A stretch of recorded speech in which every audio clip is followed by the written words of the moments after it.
Hello, folks, and welcome to the Counting Sheep Podcast. This is episode 72. My name is Ruth, and I am the host of these shenanigans here on my channel. I come to you from Vermont every 2 weeks, and I sit here and kind of go over all of my fiber conquests, shenanigans, what have you, coming to you from my small sheep farm here. So if you are returning to me, thank you for coming back. And if you're new here, thanks for joining me. I welcome you. Hope you find something that you enjoy here and you come on back. Like, subscribe, and give me a thumbs up. Episode 72, I can hardly believe it.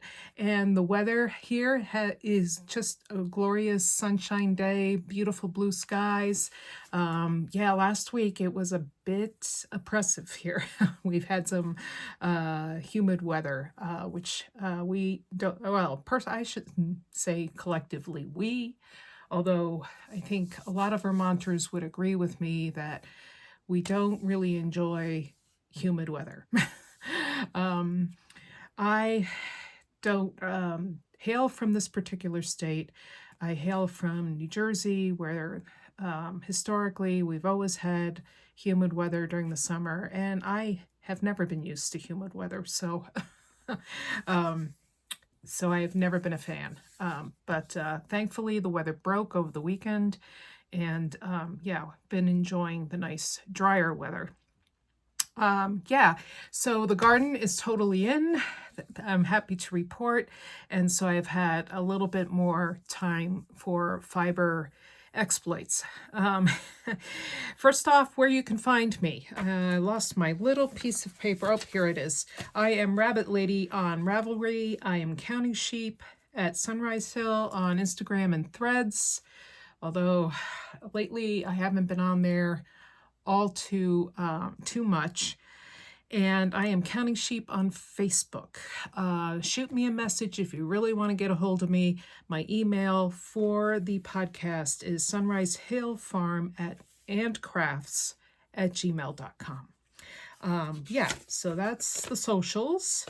And then on to what I'm wearing. This is the Zigzag Summer Top by Nomad Stitches, otherwise known as Sandra Gutierrez.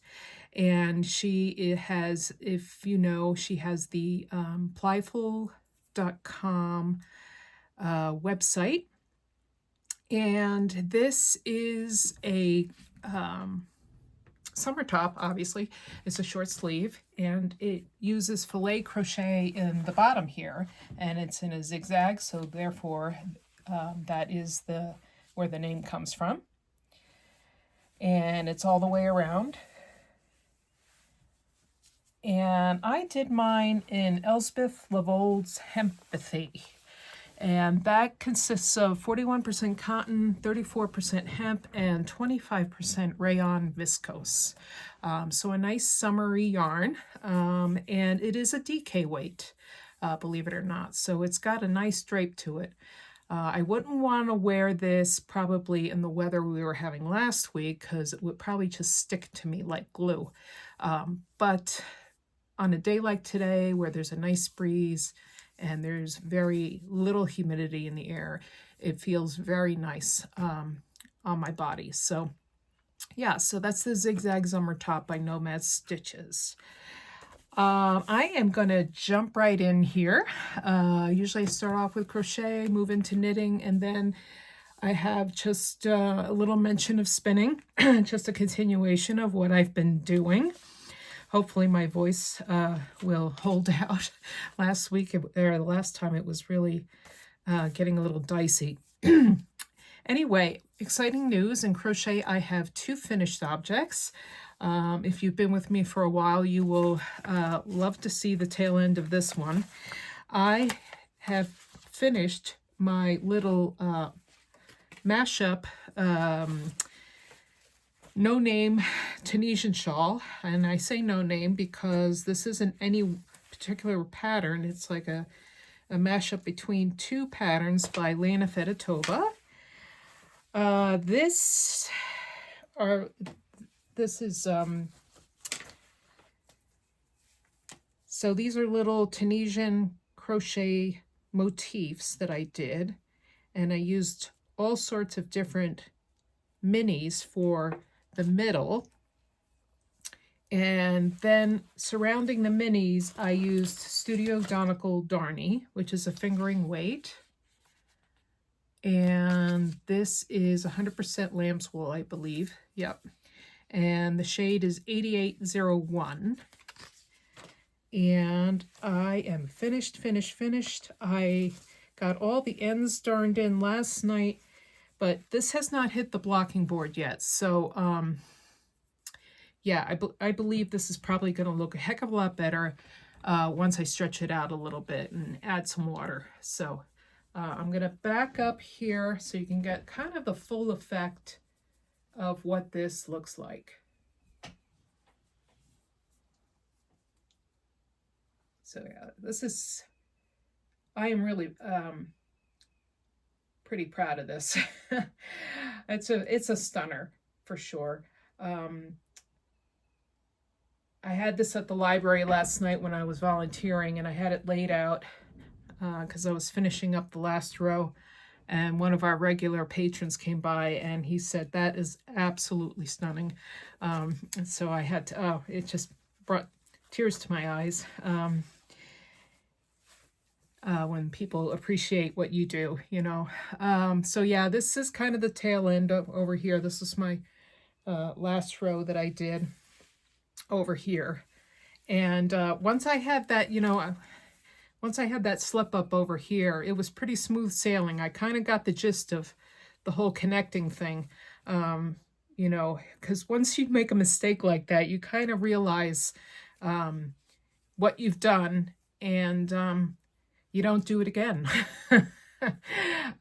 Yeah, but it's so pretty, and really proud of it. So if I after I'm done here recording, I'm going to throw this in a bath real quick, and if I can get some footage of it on the blocking mat, I'll put it in at the end. So, but yeah, it's done.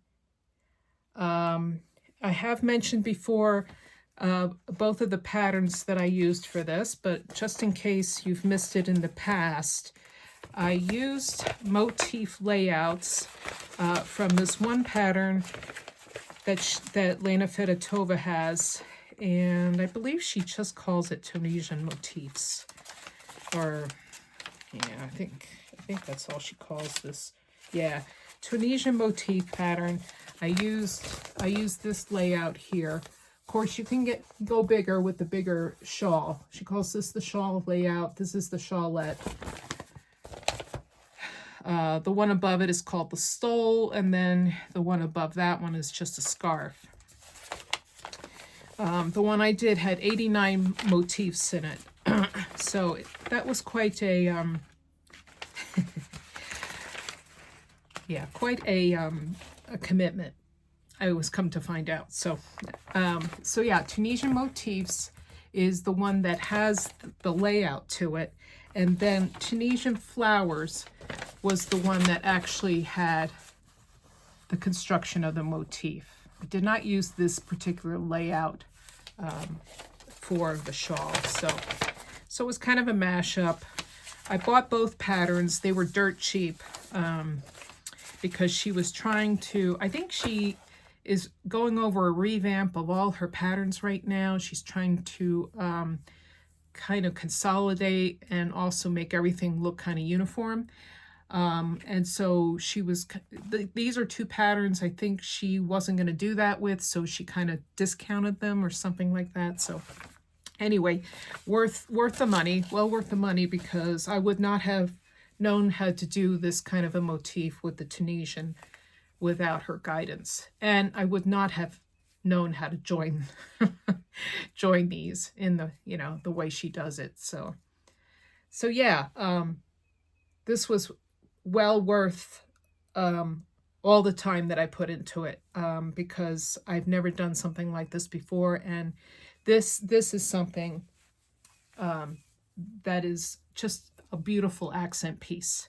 And it is woolly wool, so it will keep you warm. It will definitely provide an added layer on a cooler night. So yeah, that's my no name shawl. It's kind of nice to experiment with two different kinds of ideas, and kind of bring them together. So glad that that's done. My other finished object, which I'm very proud of, is my crocheted socks. So if you were here with me last time, this was a fast finish, and it just tells me that I should be crocheting my socks instead of knitting them. So Karen Hooley, who is a well-known crochet designer, is having her Summer of Socks kind of inspiration promotion type thing. And what she is doing is providing patterns, 3 patterns, over the 3 months of summer, so June, July, and August. She's releasing them on the 1st of June, 1st of July, and 1st of August. So the first one came out on June 1st, and it was called Ocean Waves. So here's that one. And the idea being you make a pair of socks per month. You get them in, you try to make them within the month, of course, and then get a picture of them up, submitted, along with this form that, I think it's a Google form or something. I haven't done it yet. But yeah, you submit the Google form, and then you get entered into a drawing, and you're eligible to be drawn for some yarn. And apparently it is this yarn that she made these socks out of. So I'm always one for free yarn.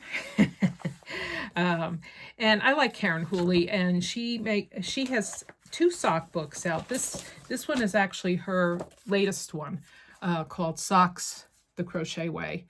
And truly, I'm truly reminded, when I was making this pair of socks, I was truly reminded of how much thought she puts into the process, because really there is the fit on them is so wonderful. I made mine out of some sock wool. This is from Dirty Water Dye Works, and this is kind of her speckly type yarn. I've had this kicking around in my stash for I can't tell you how long. And she has a specific name for this yarn, and if I can remember to put it up on the screen, I will. I can't recall what it is right now.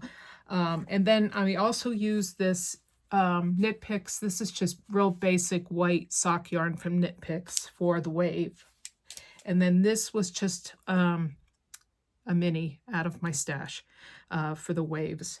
Anyway, I want to share them with you. I actually remembered to bring my sock blockers up from downstairs. So here are my Ocean Wave socks. And I am so pleased with them, really. I think they look better on my feet than they do on these sock blockers, but everybody does the sock blocker thing on YouTube, so here you go. Yeah, I love the speckles, and I love the waves. The cuff literally took no time to do, and these were done toe up. So you start with the toe, and yeah, there's all sorts of animal hair on these. But yeah, and they fit wonderfully. She tells you to try these on as you go, and it really is a good tip so that you get the fit that you want. And having toe-up socks that fit well, it's a great way to do socks. I swear by it. I really do like the toe-up method. So yeah, so highly recommend. I'm really proud of these. Hoping to get another pair done in July. I got these done in a little more than 2 weeks, which I I'm like so pumped about. Of course, a lot of other stuff got ignored because of that. But once I got going on these, they were addicting though, because crochet socks really do go quite fast. Yeah, so, and this wool feels so wonderful. Yeah, the Dirty Water Dye Works is a wonderful, wonderful yarn. Anyway, so that is the Ocean Wave Socks by Karen Hooley. If you buy all 3 patterns, I believe there is a discount involved with it. Otherwise, after a certain time, they go up. They go up in price, obviously. So, and I'm not sure when that deadline is because I'm a bad podcaster and I did not look that up. So, but you can look it up on her website. It's KarenHooley.com. So that was the June socks. Can't wait for the July ones now to come out. Alrighty, so that is the socks. I regret, like I said, because I was working on the socks, I did not get any progress done on the sweater that I started, which is this one, the Starlight Cardigan. If you recall, this is a Tunisian sweater, and it is out of this book here, The Tunisian Crochet Tops by Ashley Revis. And I am doing mine in Fiber Stash Dye Works in this lovely tweed yarn. Again, sensing a theme here is in tweeds. Yeah, this is Jailhouse Rock, and this is her Tweedy Toes sock yarn.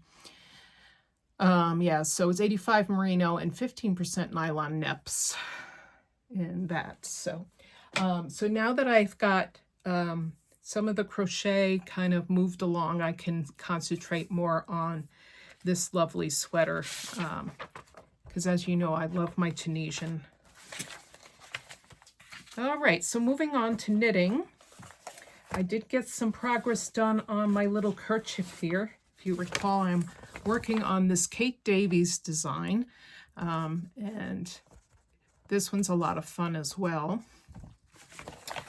And I want to show you, oh, thank you everyone for responding who did to my query. I asked you if you were interested in seeing how I do a steek, and a lot of people were interested. So yeah, I am going to work on that. When I get to the point in this kerchief where I need to do the steek, I do a crochet steek because I am a crocheter. I will be filming a small, I want to say, let's call it a demo, because tutorial in my mind, it reeks of comprehension. Like I need I don't know, I need like footnotes and all that stuff. So so I'm going to do like a demonstration, and if you have any questions afterwards, feel free please to email me or, comment, and feel free to ask me questions, because I'm bound to miss something. But I will be as clear as I can in the video about what I do with my steeks. And yeah, and then we can all learn something, right? But yeah, here I am. This is how far I got. And I'm not quite, truth be told, I'm not far from the end. But I wanted to make this to last as much as I could, because this has been a hoot to make. And so speaking of steeks, here's my steek. So this is totally done in the round, which is mind-blowing for a kerchief. So this will eventually get cut up the front here, right down the middle. And here is all the color work. So hard to see because it's still in the round, but it really is a fun little knit. I've had to go down in, circumference size in needles. I think I'm on a 12-inch now. Yeah, and so I've had my little ChowGoo small circulars at the ready. in case I need to go down further. I am working with Kate Davies yarn. I bought the kit. The white is the Uskit, and that's in the Silver colorway. That's kind of the gray color. And then the blue color is Lockin in Milwaukee Tweed. Have that right side up there. There we go. And yeah, so that, like I said, this has been a hoot, and I've actually had to put it down because I was like, I'm going to get done with this, and then I'm going to be sad that it's over. But I think, you know, she has a vest and all with this pattern all in an all over type of way. And I actually have some J&S in gray and blue, which I might just use to make the vest when I when I get around to it, right? Anyway, my lovely little KDD bag. And yeah, this has been such a delight to make. Yeah, so stay tuned. I will be doing that lovely little video, hopefully. And yeah, that will be a lot of fun for all of us. So that's the breed. I'm not saying that correctly. That's a Scottish word for kerchief, and I have heard it pronounced correctly, and it went in one ear and out the other. So the other thing I have not had any progress on is my Simple Pie vest. So this is a picture of the Simple Pie vest, and this is done in Peace Fleece. This is a pattern from Peace Fleece, and I'm doing mine in Kamchatka Sea Moss, which is this color. And I think one of the only reasons why, and it's not even because I didn't have time for it, which I didn't, but it was so sticky here, I didn't really want to handle this too much.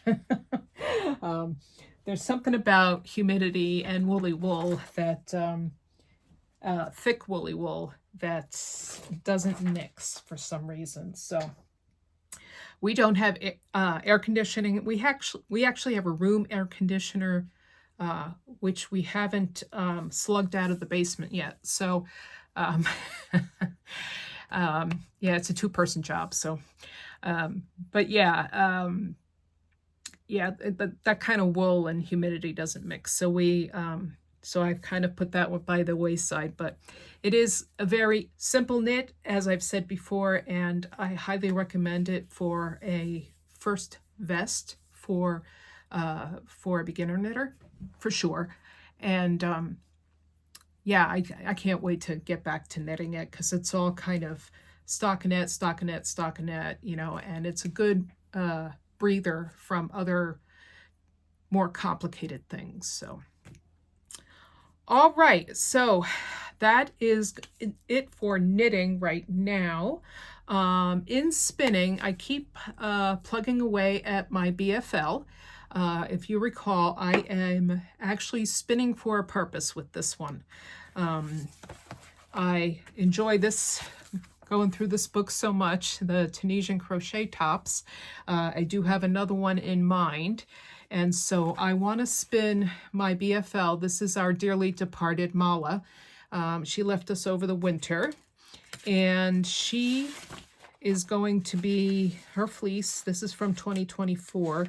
I'm making a yarn for this top, which is the Coffee House Vest. Yep, and all of these patterns, by the way, are done by Ashley Rivas. And yeah, the actual ribbing on this is yet to be determined. I'm really trying to decide. One of my other sheep will be going into the actual ribbing. I just haven't decided which one yet. yeah, it will depend on how it looks next to Mollis fleece. So yeah, yet to be determined, and that's okay. These decisions we can hold off on.